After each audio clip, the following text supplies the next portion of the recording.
Thank you very much for the kind introduction, and thank you for the organizers for having me speak here. Yeah, it's a pleasure to speak in front of such a distinguished audience. And I hope that even though this is a talk that is focused on something that is general relativity related, that still the people of the dispersive community can be convinced that this is an interesting problem to look at. Also, I want to mention that this is joint work with David Fajman, my supervisor, Maciej Maliborski, Todd, Oliynyk, and Wyatt. So first, I want to give a bit of heuristics and an outline of what I'm going to talk about, but we're going to rush through this as we don't have so much time. So first of all, what are cosmological fluids? Like, what are the PDEs that we're talking about here? What are some interesting solutions that we want to investigate? What are the stability properties of these solutions? What is the state of the field? Like, what do we know about future stability of cosmological fluids at the moment? And also, like, in the end, I would like to present something to you, something more recent, which kind of hopefully ties up loose ends in this kind of field and explains about this. So first of all, what kind of system are we talking about? So this is what I refer to as the Einstein-Euler system. So the first equation here is the Einstein equation. It determines the evolution of the geometry as sourced by the energy momentum tensor T here. And we have the relativistic Euler equations, which are the divergence freeness of the energy momentum tensor. Yeah, the energy momentum tensor of a perfect fluid is given here below. Rho is the energy density, P is the pressure used, the fall velocity of the fluid, and I've just written these again as in an equivalent form, just so that you can see what these equations actually look like in practice. And yeah, one thing that I want to kind of to emphasize is that sometimes I talk about solutions to the coupled system. So here we actually solve for the geometry, so the metric, the second fundamental form, and also the fluid at the same time. So the energy density and the free velocity of the fluid. And sometimes we only talk about the relativistic Euler equations on a fixed background. So in this case, this is just some space-time, not necessarily even a solution to the Einstein equations or whatever. So I just want to make this clear. And also, like, the main result that I'm going to talk about is on a fixed background geometry. Also, we need to close the system with an equation of state. And what people in cosmology usually do is they take this kind of linear equation of state. Pressure is equal to some constant times the energy density, and this constant is in this range. These are the most common ones. K for GR people is referred to as, K is equal to 0 is referred to as dust. K is equal to 1/3 is referred to as a radiation fluid, and everything in between we call massive fluids. So what kind of solutions are we interested here, or what solutions do cosmologists usually investigate? They take these kind of FLRW spacetimes, which are like, imagine R cross space of Riemannian manifold of constant curvature. So one of these three cases, and in front of your Riemannian part of the metric, you have a so-called scale factor, which is a function that only depends on the cosmic time parameter. And I've just listed a few solutions here, given with regards to what I've written here.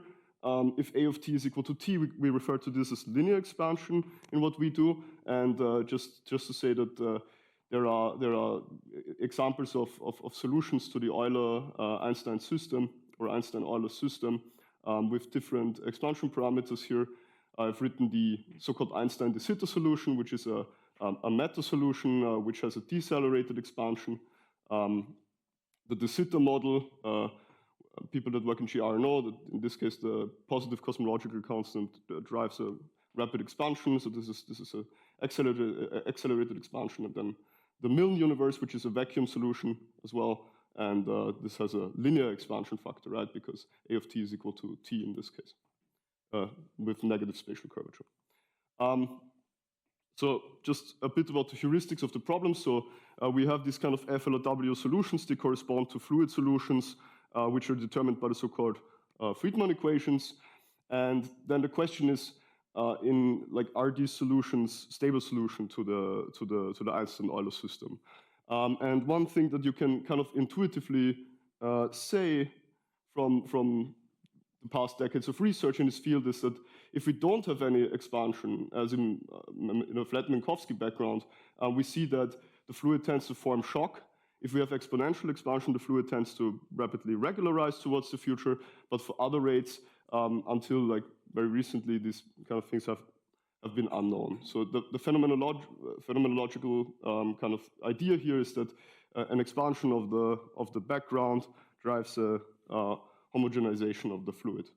And the question, obviously, naturally to ask here is, if we have these kind of states, what is the threshold in between? And this threshold is what we're going to explore, hopefully, in the rest of this. So just a brief overview of what people have been doing. So no, this is not a field that I am alone in. So there are other people working on this, yeah, and yeah, very distinguished people. I don't have time to go over all of this, but I'm happy to discuss later in person as well.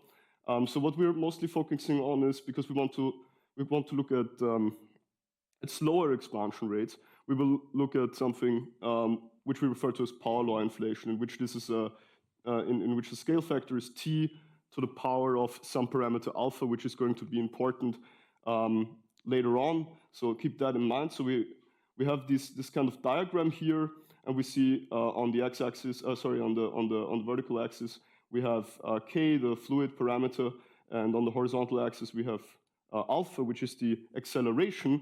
And there are these works by Jared Speck, and then by David Fajman, Todd, Oliynyk, Zoe, Wyatt, and Fajman, Oliynyk, Wyatt, and myself, which give us this idea about the stability of those fluids. So as we've seen before on this heuristic picture from Minkowski space, where we don't have any expansion rate, the fluid tends to develop shocks and is unstable. And what Jared Speck was able to show is that if we look for example, for dust, which is k is equal to 0, everything where alpha is bigger than 1/2 is sufficient to stabilize.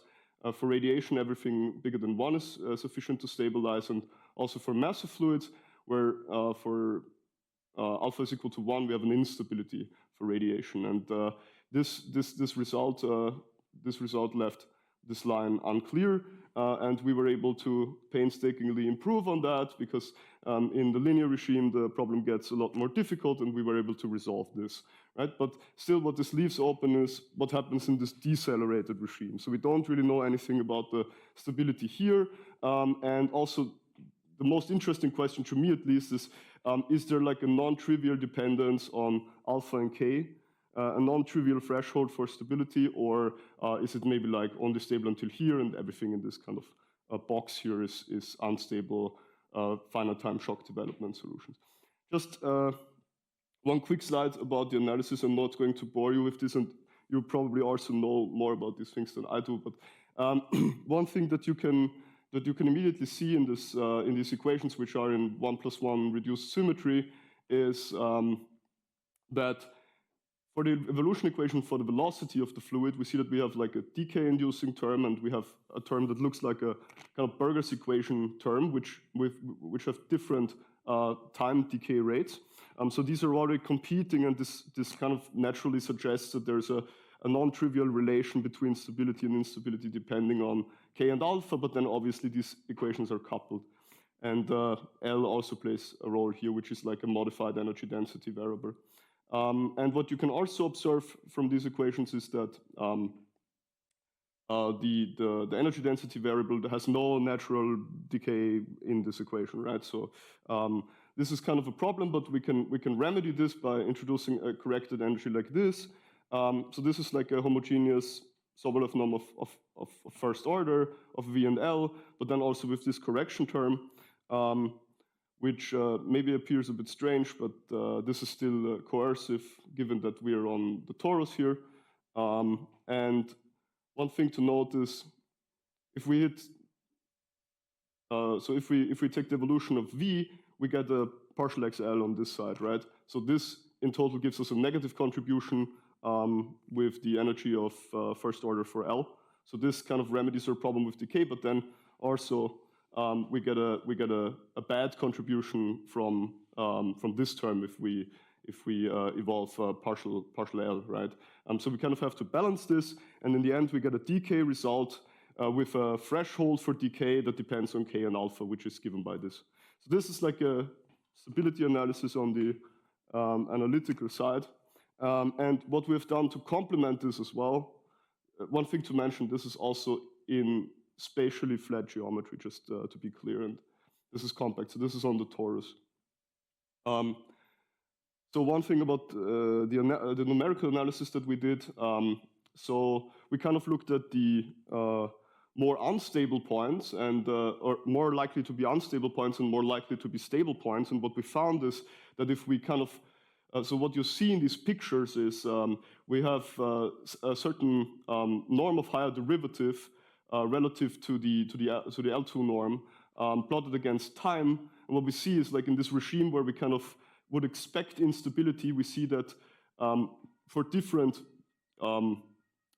initial data sizes, which are given here, so 2 to the minus 1, 2 to the minus 3, 2 to the minus 5, 2 to the minus 7, these are rescalings of the initial data profile. So we see that for these unstable points, large data blows up fast and small data blows up slower, but in the end we get like a very similar blow-up profile, whereas for these kind of points where we think that it's very likely that they are stable, we see that for large data, the norm blows up pretty fast, but if we go to just a little bit smaller data, then we see that the norm decays very fast. But this is a good indication for some points, but obviously the closer that you get to a threshold, the more indistinguishable these become. But fortunately, we were able to do like also a scaling analysis of this kind of unstable regime. So what you see here is plotted for different expansion rates for a fixed speed of sound parameter k. For different expansion rates, we see the curves of the existence time plotted against the initial data size. So we see that if we have a small expansion rate, or our background is only expanding very slowly, then we see that the existence time with respect to the initial data size is always very small and increases if we increase the space-time expansion rate to finally 0.65. And what we can do here is, by understanding the slope of these curves, so these are asymptotically linear in this log-log graph, so we can understand the slopes of these curves, and in theory, at a point where these slopes would go to infinity, there should be a threshold to stability. So this would be this A parameter here, and what we can see is that we can numerically find the parameter alpha star, which as alpha approaches alpha star, A goes to infinity. So we see that the slope of these kind of curves goes to infinity, and yeah. So now we have a numerical analysis for the unstable regime predicting a threshold point. We have the analytical argument that we had before, which also gives us kind of a threshold. And now the question is obviously, how do these two match up? And fortunately for us, they match up very nicely. So the black dots here are these kind of threshold points where this A parameter would blow up. So these are determined numerically, and the gray curve is the one that is predicted by the energy argument that we had before. And so yeah, it's very nice to see that these are in very high agreement. And so what we expect is that in general, everything that is to the right of this curve is stable, everything that is to the left of this curve is unstable. Yeah, we also have some analytical results for this region, for dust and for radiation, but I don't think that I have too much time to go into this in detail. But essentially, in the 1+1 case, we therefore have a quite a good understanding of this region now. So let me maybe conclude and summarize, and maybe talk about what we're doing now or what we're going to do in the future. First of all, what I think is very important about this is that we see that the type of fluid that we use, or like the speed of sound parameter k, actually matters for a threshold between stability and instability. Another thing that is very interesting is that if we take a formal limit k to 0, so approaching the dust case, we see that this is problematic, as we have a very different dynamic in In this region, looking at dust, where we see that it's stable until 1/2.